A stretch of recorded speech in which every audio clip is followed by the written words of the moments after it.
Hi, my name is Grace Shalom Hopkins and welcome to another episode of Spin Weekly. Today we are finishing up our die candy mashup deconstruction situation, and I have here the yarn. This one is obviously the blue with some purple in there. Now I reserved a couple of these bats. I reserved a purple and a blue. So I believe it was 3 blue, 2 purple, 1 pink, because there was only 1 pink from the bat itself, because that was a minority color. So I wanted to make it an even kind of a gradient situation. I ended up pulling and spinning the reserved purple bat. The reason I didn't spin the reserved blue bat is because we were already moving into the pinker part of the roving that I plied it with when I plied it. So, okay, there's a sneaky little trick. If you're wanting to ply something together and you're not totally sure, because I spun the bat at a heavier weight than the roving, I knew that I needed more of the bat yarn than the roving yarn, but I wasn't sure how many ounces more. So what you can do is you can spin your yarn all the way through and reserve some fiber off. So when you're plying, if you get to the end of that color, you can always break off that yarn, spin up the reserved single, and then splice it right in and keep going. So that's a sneaky, like, nobody can tell little trick there. But I didn't do this with the blue because the fiber that was left was orange, and I didn't want orange and blue, even though they go really well together, in this particular colorway, because here's the second bobbin's worth of spinning. You'll see a better picture of this at the end, obviously. But it's got the pink and the orange with the purple and the pink. So that's what I was hoping for. And I think you can kind of tell when you hold them together the subtle look that I was going for. So I wanted barber pole, but I didn't want it so obvious that I had like really contrasting colors, because I feel like this pale orange, it's almost like a peachy tangerine situation, it would be really obvious with the blue. So I was like, nah. So I have a single of this, and I'll probably use it with some other project. But it inspired me for my Tour de Fleece spin along to do a single with a complicated multiply technique. So how can I take this multiply technique and turn it into a singles technique? Oh boy, I don't know. I mean, theoretically, I'm going to shock and wow you with the video I make for the Tour de Fleece collab that I'm doing with Amara Moon Fibers. Links down below to both the pre-order and her store and her Instagram, because we're collaborating together. But it could be a disaster. You know, not the collaboration. That's already great. I already know what the fiber is, and it's excellent. But my turning the multiplied complicated technique into a singles technique could be one of my train wreck videos, which you guys actually tend to like it best when I create something horrible. So that's the kind of person you guys are. However, I think it's going to be fantastic. Yes. So all of that rambling aside, let's jump into the video, and then we will meet on the other side after you've seen a really good look. And yeah. Okay, so like the other one, I decided to do this in real time to give you a good view of what it looks like as I'm spinning it without any speeding up. Probably in the next videos I'll go back to my sped up version, but I thought it would be worth it to try. Let me know what you think of that in the comment section down below. So here we have the roving. Now I did deconstruct this by color, which I didn't really go into in the intro or the outro. I probably should have gone back and added that in, but it's already uploaded to YouTube, the regular version. So you guys are just gonna have to know the dirty secret. And if you follow me on Instagram, you already know that I took it apart by color. I was in my parents' house in the attic during the evening when I did it, so it was kind of on the fly. Anyway, so you can see that this is a bit of a gradient. I took the fiber apart, and I think the colors were purple and pink and orange and green. And so I put them in order, and when I did that, I had not had a plan formulated for what I was going to do with the Batt. So also, as you can see, I didn't really try super hard to get just the purple or whatever. I just got the big plops, so it would be kind of marled, and the roving itself was very speckled. It was definitely a speckled dyed roving, which I thought was super cool, and I wanted to preserve that rather than fight against it or card it out. So you can see me doing these adjustments. I'm gonna do a video in the upcoming weeks on posture and spinning, but I've left a bunch of links down below to kind of my philosophy, though there are several different philosophies on spinning posture. There's a little text note that will pop up later on here, but we will have already covered it. So I'm just spinning this in the regular way. I'm pulling the little poofs of top at random. I don't have them organized in any way other than by color, and then I put them in the pile, and some of them have more, some of them have less. Super low-key, no great strategy here. So when I ply it with the Batt, I was hoping that the different colors would fall on top of the roving colors. But again, I didn't have the Batt taken apart when I did this, so I didn't know which colors were going where. So anyway, there's not a lot to say about this particular spin. It's just a straightforward roving based spin. So I will go ahead and turn on the music and then let you know what I'm doing when I get to the plying part.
so here I am plying. Side note, I got this linen dress at Marshall's. I'd never been to Marshall's before, and they had a massive linen sale, and I think it looks super cute. And this light is like, oh, your dress looks super cute. So anyway, I am plying. I have the Batt yarn on a ball and the Roving on a bobbin. So there's no real reason I did that. I think I needed the bobbin that the Batt was on and didn't want to go find another one. So I don't mind plying from balls or bobbins. It doesn't bother me at all.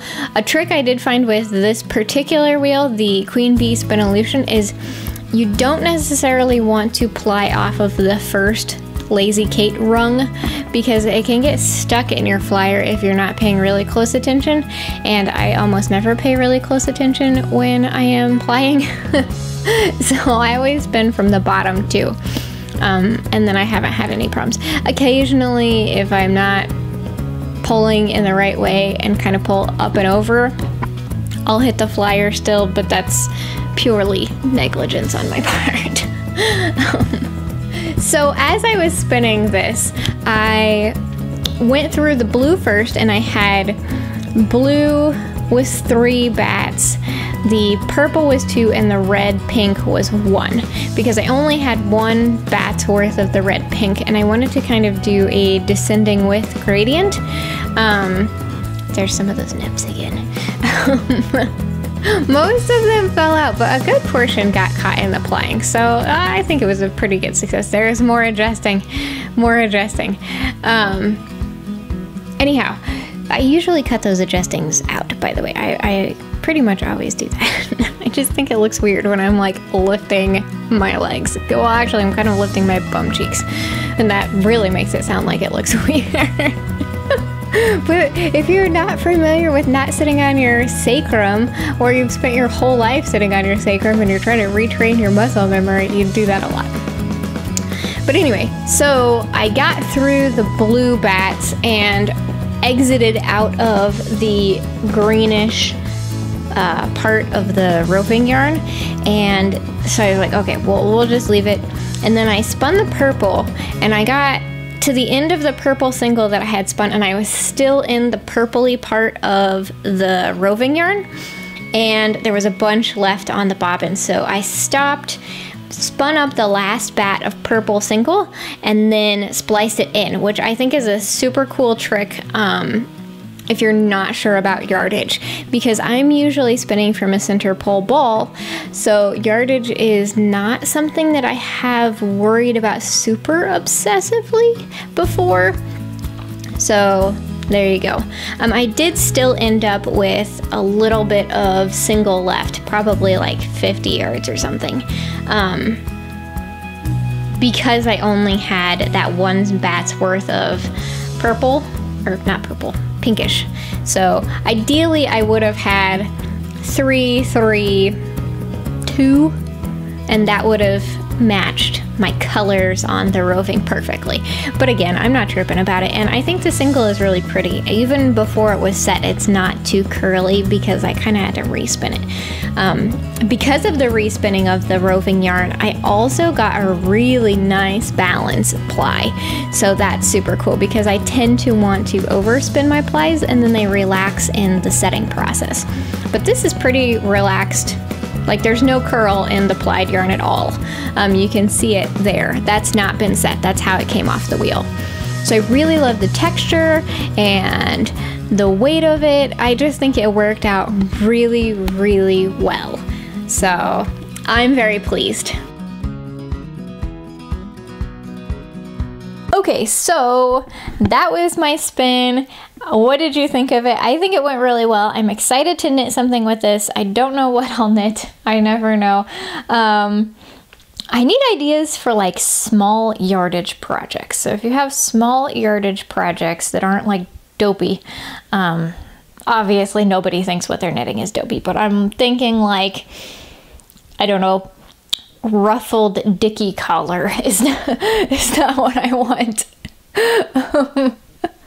But yeah, so ideas that you do with your hand spun, send me the Ravelry link, or just give me a list of ideas or something. Please help me. I think next I will begin to work on my sweater spin again. I've kind of put that on hold, or my fiber shirt spin. I can't decide. There's so many good things. And then I have the Tour de Fleece collaboration. Again, links down below. That's coming up. So, I've got so many good things on my roster. What a terrible problem to have. I cannot decide. And I'm sewing my Little Beans birthday dress, so I'll make a video about that too. So yeah, I am abreast with the excellent projects, and soon you shall see videos of all of them.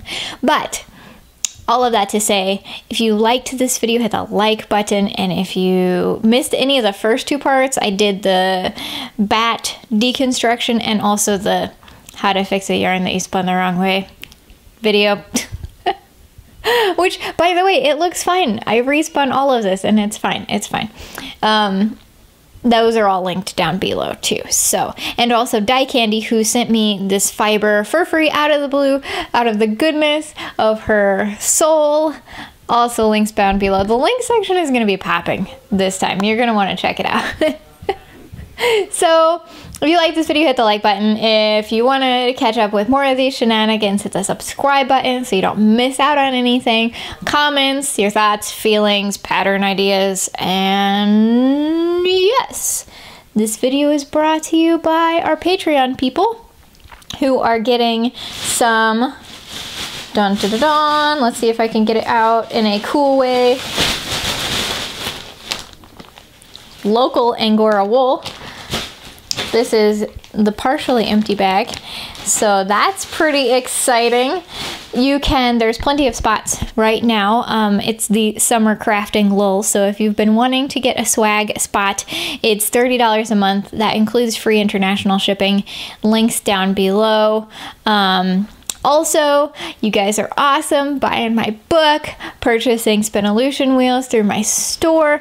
Those are all things that make this beautiful fiber world go round in my house. So thank you so much, and I'll see you next time.